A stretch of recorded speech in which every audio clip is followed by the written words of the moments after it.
بسم اللہ الرحمن الرحیم۔ امید کرتے ہیں جی آپ تمام لوگ جو ہیں وہ خیریت سے ہوں گے۔ 10th کلاس کی اسلامیات کا چیپٹر نمبر ہے جی 3 سیرت نبوی۔ اس میں ہمارے پاس جو ہے وہ آج جو چیپٹر کا نام ہے وہ ہے جی غزوہ تبوک۔ تو غزوہ تبوک جو ہے اس کے بارے میں دیکھتے ہیں۔ تو ہمارے پاس سب سے جو پہلا پیرا ہے اس کو دیکھتے ہیں۔ تو اس میں جو ہے جی ہمارے پاس پہلا جو ہے وہ شارٹ کویسچن بن جاتا ہے کہ غزوہ تبوک کو یہ نام کیوں دیا گیا ہے۔ تو اس میں جو ہے ہمارے پاس دیکھتے ہیں جی ایم سی کیوز کیا ہے۔ تو پہلا ہے جی غزوہ تبوک جو ہے یہ 9 ہجری میں ہوا۔ غزوہ تبوک کب ہوا یہ ایم سی کیوز آ گیا جی ہمارے پاس۔ تبوک ایک مشہور مقام کا نام ہے جو مدینہ منورہ سے دمشق کے راستے پر واقع ہے۔ اس علاقے میں موجود پانی کے ایک چشمے کا نام تبوک تھا۔ تو اسی مناسبت سے اس غزوے کا نام بھی غزوہ تبوک پڑ گیا۔ تو غزوہ تبوک کس کا نام تھا؟ پانی کے ایک چشمے کا۔ تو یہ بھی ہمارے پاس ایک جو ہے وہ ایم سی کیوز آ گیا۔ پہلا شارٹ کویسچن جو ہے جی وہ ہمارے پاس نکل آیا کہ غزوہ تبوک کو تبوک کیوں کہا جاتا ہے یا اس کا یہ نام کیوں ہے۔ معرکہ موتا کے بعد رومی سلطنت نے مسلمانوں پر حملہ کرنے کا ارادہ کیا۔ مسلمان جو تھے انہوں نے جو ہے وہ روم کی سلطنت سے جو ہے وہ قصاص مانگا تھا۔ تو ان کے قصاص نہ دینے کے جو ہے وہ بدلے میں مسلمانوں نے ایک لشکر جو ہے وہ آپ صلی اللہ علیہ وسلم نے لشکر روانہ کیا تھا، جس نے معرکہ موتا جو تھا وہ لڑا اور مسلمان جو تھے اس میں شہید ہوئے، جس میں مسلمانوں کے 3 سپہ سالار شہید ہوئے۔ اور اس کے بعد حضرت خالد بن ولید جو ہیں انہوں نے سپہ سالاری جو تھی وہ سنبھالی اور وہ مسلمانوں کے لشکر کو رومیوں کے لشکر سے بچا کے لے آئے، جس کی وجہ سے ان کو جو ہے وہ سیف اللہ کا لقب دیا۔ تو اس کے بعد یہ جو ہے وہ غزوہ موتا جو ہے وہ غزوہ تبوک جو ہے وہ ہوا تھا۔ غسانی قبائل جو کہ شام میں رومیوں کے زیر اثر تھے، مسیحی مذہب سے تعلق رکھتے تھے، ان کو قیصر روم ہرقل نے اس لڑائی کے لیے ابھارا۔ تو جو رومی سلطنت کا بادشاہ تھا اس کو قیصر روم ہرقل کہا جاتا تھا۔ شام کے تاجروں نے مدینہ منورہ میں یہ خبر دی کہ رومیوں نے شام میں مسلمانوں کے مقابلے کے لیے ایک بہت بڑا لشکر تیار کیا ہے جس کو ہرقل کی حمایت حاصل ہے۔ تو یہ اس کا جو ہے وہ ہمارے پاس آ گیا جی پس منظر۔ تو اس کا جو ہے یہ پس منظر یا اس کی جو ہے وہ کیسے کہتے ہیں اس وقت کی جو ہے وہ ڈیمانڈز تھیں اس کے مطابق جو ہے وہ کیا تھیں۔ تو نبی کریم خاتم النبیین صلی اللہ علیہ وآلہ وسلم نے کو جب اس کی اطلاع ملی تو آپ خاتم النبیین صلی اللہ علیہ وسلم نے رومیوں سے جنگ کی تیاری کا حکم دیا۔ یہ سخت تنگی، قحط سالی اور شدید گرمی کے دن تھے، یعنی کہ آپ صلی اللہ علیہ وسلم کو جب پتہ چلا تو آپ نے جنگ کی تیاری کا حکم دیا۔ تو اس وقت جو حالات تھے وہ بہت سخت تھے، پھلوں کے پکنے کا موسم تھا جس کی وجہ سے گھروں سے نکلنا بہت دشوار تھا۔ آپ جانتے ہیں کہ جب جو ہے وہ فصلیں پک جائیں تو ان کو سمیٹنا ہوتا ہے۔ اس وقت جو ہے وہ کسان جو ہوتے ہیں وہ کبھی بھی سفر نہیں کرتے تاکہ وہ پہلے اپنی فصل کو سمیٹ لیں۔ تو اس وقت جو ہے وہ جب جنگ کی تیاری کا حکم دیا گیا تو ان ناسازگار حالات کے باوجود جب نبی کریم خاتم النبیین صلی اللہ علیہ وسلم نے غزوہ تبوک کا اعلان فرمایا تو صحابہ کرام رضی اللہ تعالیٰ عنہ نے بڑے جوش و خروش سے تیاری شروع کر دی۔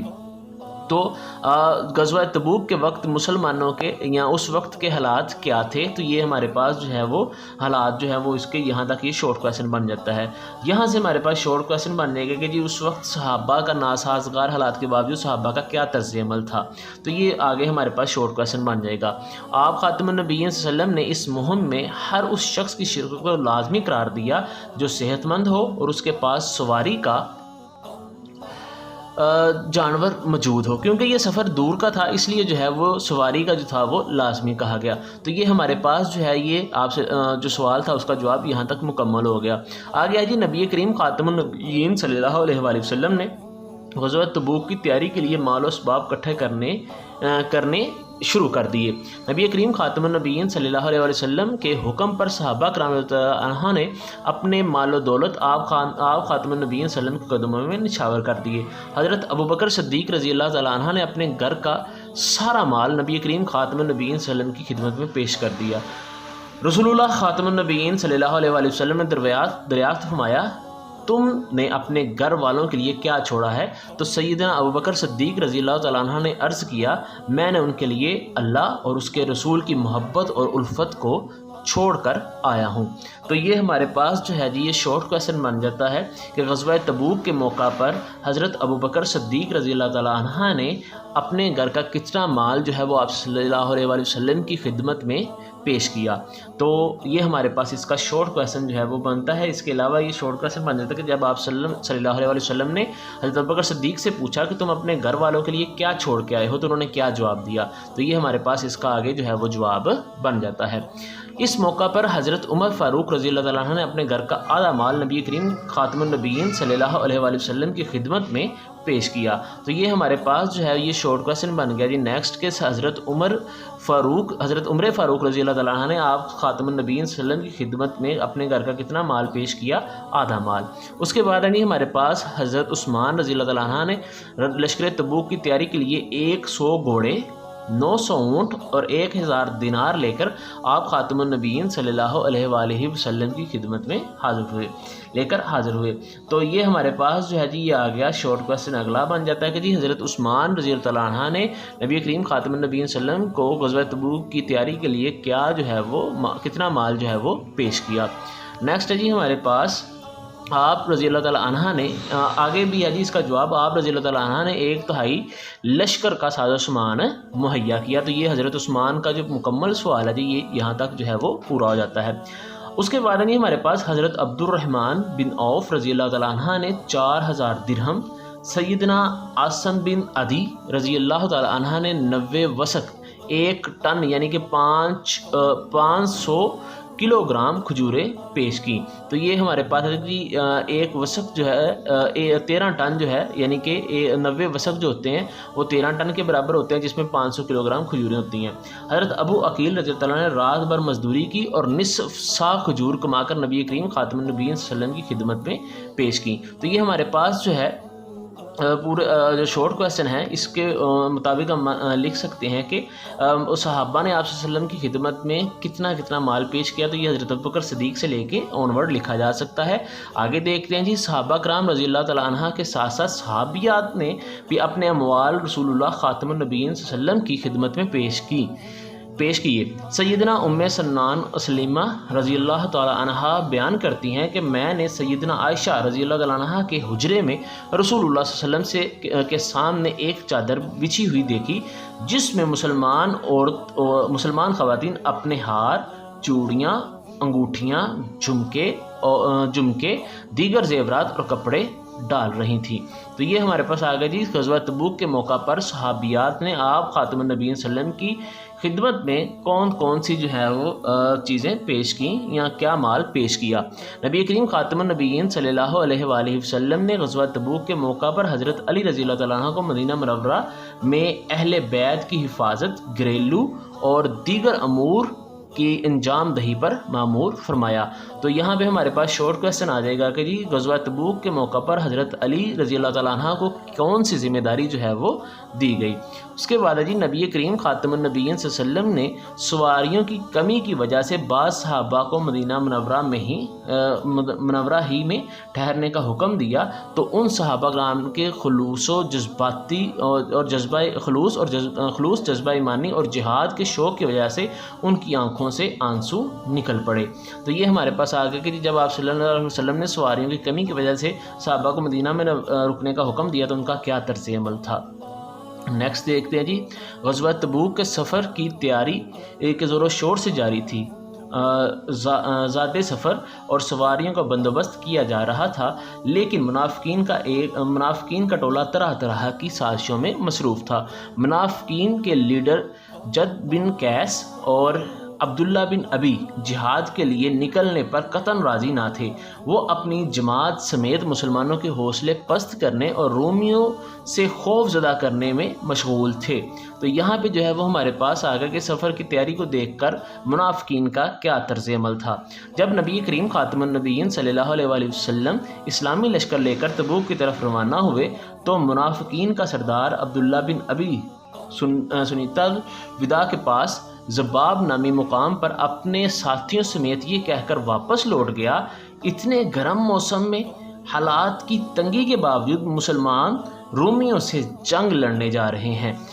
رومی بہت طاقتور ہیں، ان کا مقابلہ کرنا کسی کے بس کی بات نہیں۔ اس طرح اللہ تعالیٰ نے مسلمانوں کے سامنے منافقوں کی حالت عیاں کر دی اور وہ بے نقاب ہو گئے۔ تو یہاں پہ ہمارے پاس شارٹ کویسچن بن جائے گا کہ منافقین کے سردار عبداللہ بن ابی جو تھا اس نے کیا بہانہ بنا کے یا کیا وجہ پیش کر کے یا کیا باتیں کر کے غزوہ تبوک کے راستے سے واپس لوٹ گیا۔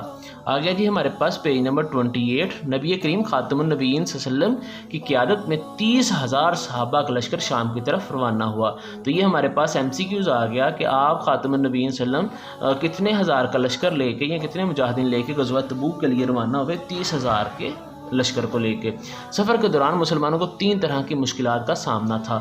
تو یہاں سے ہمارے پاس شارٹ کویسچن مان دیا گیا کہ جی مسلمانوں کو سفر کے دوران غزوہ تبوک میں سفر کے دوران کن مشکلات کا سامنا تھا؟ سواریاں کم تھیں، زیادہ راہ بہت تھوڑا تھا یعنی کہ راستے کا جو خرچ تھا، اور پانی کی قلت تھی۔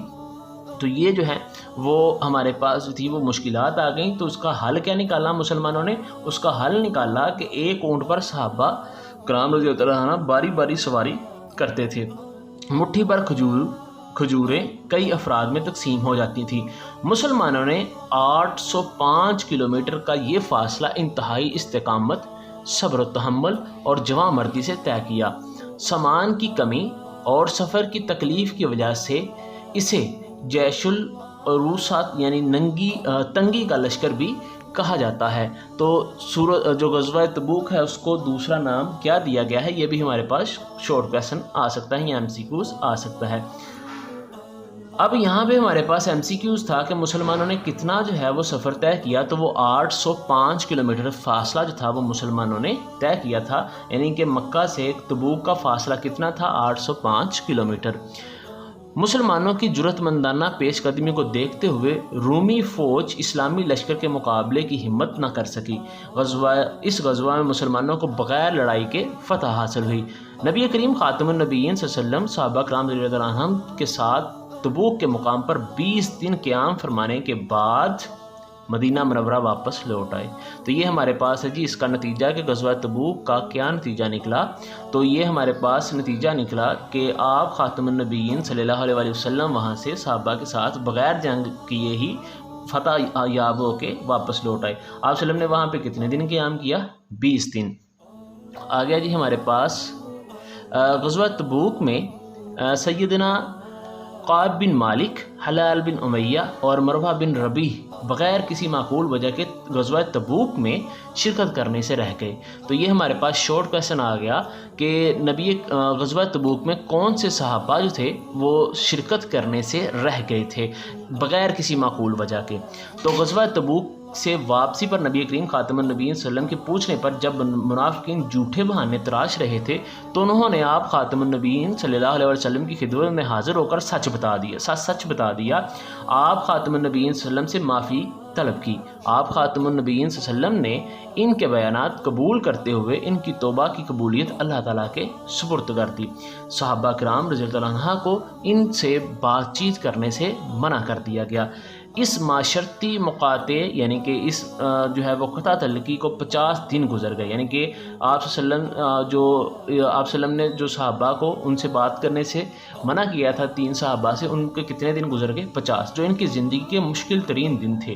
اللہ تعالیٰ نے نبی کریم خاتم النبیین صلی اللہ علیہ وسلم کی طرف وحی نازل فرمائی اور ان کی توبہ قبول فرما لی۔ تو کن صحابہ کی توبہ قبول ہوئی جی؟ یہی 3 صحابہ جو شرکت نہیں تھے کر سکے، سیدنا قعب بن مالک، حلال بن امیہ اور مروہ بن ربیع رضی اللہ تعالیٰ عنہ جو ہیں، ان کی توبہ اللہ پاک نے قرآن مجید کے ذریعے وحی کے ذریعے جو ہے وہ قبول فرما لی۔ صحابہ کرام رضی اللہ تعالیٰ عنہ حضرت قعب بن کو مبارک دے رہے تھے اور کہہ رہے تھے کہ مبارک ہو، اللہ نے تمہاری توبہ قبول فرما لی اور تمہیں معاف فرما دیا۔ قعب بن مالک رضی اللہ عنہ مسجد نبوی میں نبی کریم خاتم النبیین صلی اللہ علیہ وسلم کی خدمت میں حاضر ہوئے۔ آپ کے چہرہ مبارک خوشی سے چمک اٹھا۔ آپ خاتم النبیین صلی اللہ علیہ وسلم نے فرمایا، تمہیں آج کا دن مبارک ہو، یہ دن ان تمام دنوں سے مبارک ہے جو تمہاری پیدائش کے بعد سے آج تک تم پر گزرے ہیں۔ قعب بن مالک رضی اللہ تعالیٰ عنہ نے عرض کیا، اے اللہ کے رسول خاتم النبیین صلی اللہ علیہ وسلم، اے اللہ کے رسول، یہ معافی آپ کی طرف سے ہے یا اللہ کی طرف سے؟ آپ خاتم النبیین صلی اللہ علیہ وسلم نے فرمایا، یہ معافی اللہ کی طرف سے ہے۔